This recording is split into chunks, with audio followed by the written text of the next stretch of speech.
जनक का राज्य ऐसा राज्य था, ये मिथिला का राज्य ऐसा राज था जहां राजा और प्रजा में परस्पर सहभागिता थी। शिक्षित और प्रशिक्षित प्रजा थी, ज्ञानवान, गुणवान, बुद्धिमान प्रजा थी। मिथिला का मूल रूप तो यही है ना। युगों तक हमारे ज्ञान विज्ञान का केंद्र काशी रहा। मिथिला को उस युग में काशी के समान समझा जाता।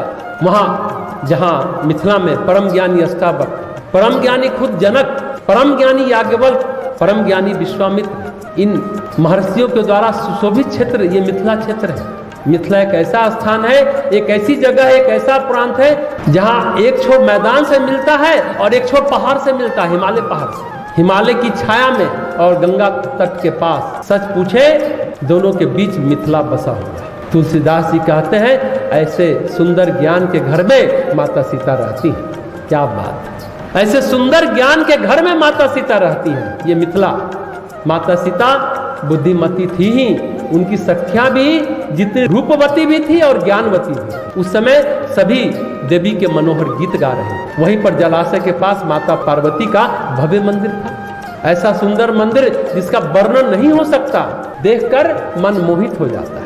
मज्जनु करी सर सखी न समेता, गई मुदित मन गौरी निकेता, पूजा किन्हीं अधिक अनुरागा, निज अनुरूप सुभग बरु भागा। अपने यहाँ परंपरा है पहले स्नान आचमन, उसके बाद फिर मंदिर का गमन, है ना।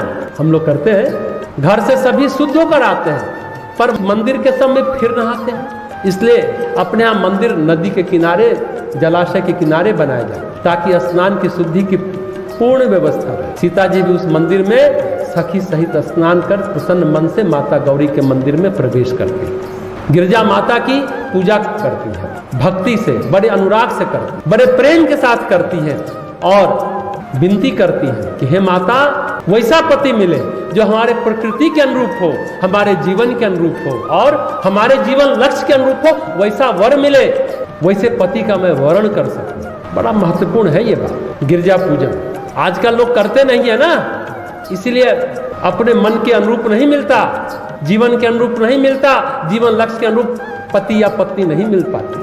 देखिए, पति पत्नी संबंध बहुत महत्वपूर्ण होता है, बहुत बड़ा होता है, बहुत गहरा होता है। अपने यहाँ ब्राह्मण को क्या कहते हैं? द्विज, द्विज कहते हैं। एक जन कुल में होता है, एक जन्म लेता है अपने शिक्षण के कारण, प्रशिक्षण के कारण, अपनी तपस्या के कारण, उसे कहते हैं दूसरा जन्म। एक शरीर जिसे कहते हैं पिंडज शरीर, और एक शरीर होता है योगज शरीर, यानी तब से शरीर मिलता है, तब से ज्ञान से प्रकट होता है, इसलिए उसको योगज शरीर भी कहते हैं। उसी तरह से ध्यान देंगे, कन्या का एक जन्म मायके में होता है, एक जन्म ससुराल में। ध्यान से समझने की बात है, कन्या का एक जन्म मायके में होता है और एक जन्म ससुराल में होता है। उसी तरह से जैसे हम जन्म पत्रिका बनाते हैं, लग्न पत्रिका, तो जन्म के क्षण के इर्द गिर्द सारे ग्रह घूमने लगते हैं, जन्म के इर्द गिर्द हमारा जीवन भी घूमने लगता है। वैसे ही महत्वपूर्ण है विवाह। जिस तरह जन्म का क्षण महत्वपूर्ण है, उसी तरह विवाह का क्षण भी महत्वपूर्ण होता है। विवाह का क्षण, विवाह का चयन, योग्य वर का चयन बड़ा महत्वपूर्ण होता है, क्योंकि हमारे संपूर्ण जीवन पर उसका प्रभाव बड़ा अक्षुण्ण हो जाता है, बहुत अक्षुण्ण हो जाता है। ये बात समझने की है। इसलिए विवाह उतनी ही महत्वपूर्ण घटना है जितनी महत्वपूर्ण घटना जन्म का है। विवाह के बाद विवाह के इर्द गिर्द जीवन फिर घूमने लगता है। इसलिए देवी सीता ने कहा, माता जो हमारे प्रकृति के अनुरूप हो, जो हमारे स्वभाव के अनुरूप हो, जो हमारे संसार की यात्रा में, जीवन यात्रा में सहयोगी हो, मार्गदर्शक हो, ऐसा पति, ऐसा वर हमको मिले।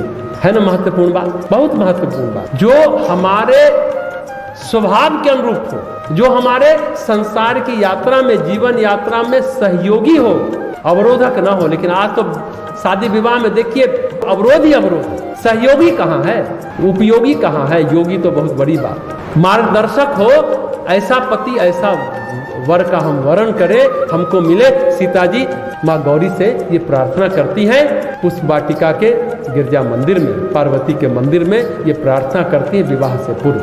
तो आज की बात समाप्त करते हैं।